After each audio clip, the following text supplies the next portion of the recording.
नमस्कार, आदाब, सत श्री अकाल। आप सबका बहुत बहुत स्वागत है। इस वीडियो में हम जानेंगे व्हीकल लोन। देखिए, व्हीकल को दो कैटेगरी में हम बांटते हैं, एक टू व्हीलर और एक फोर व्हीलर।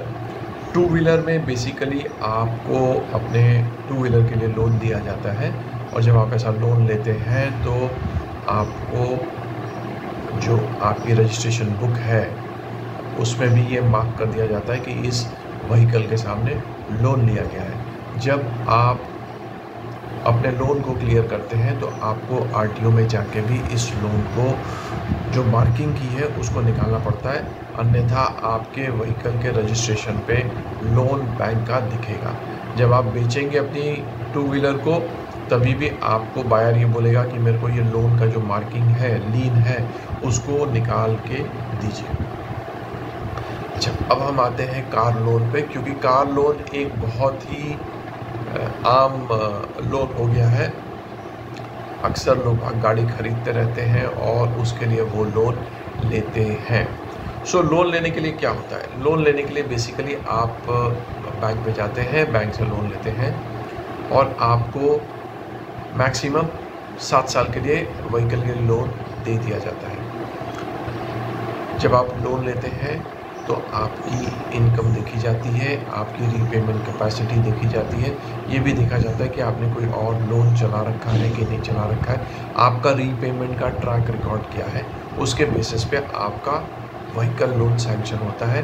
जो लोन का अमाउंट का चेक होता है वो डायरेक्टली डीलर के नाम पे जाता है जिससे आप गाड़ी खरीद रहे हैं, या जो आपको गाड़ी बेच रहा है उसके नाम पे लोन का चेक जाता है।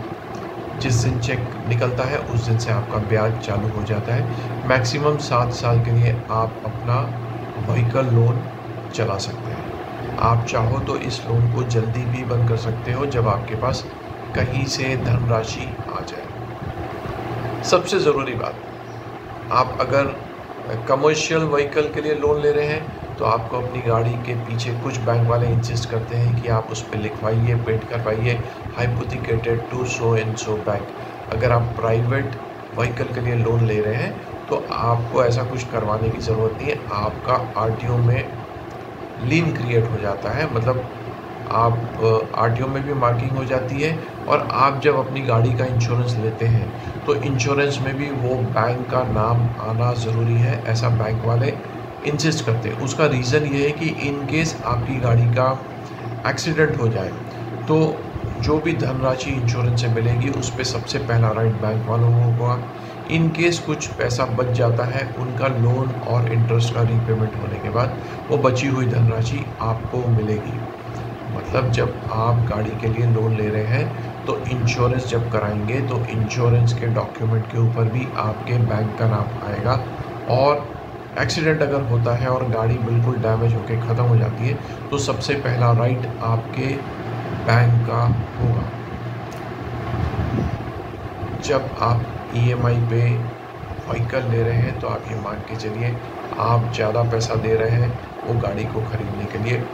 अच्छा, कार लोन जो है वो नेसेसिटी में नहीं आती है, सो उसकी ब्याज दरें थोड़ी सी ज़्यादा होती है।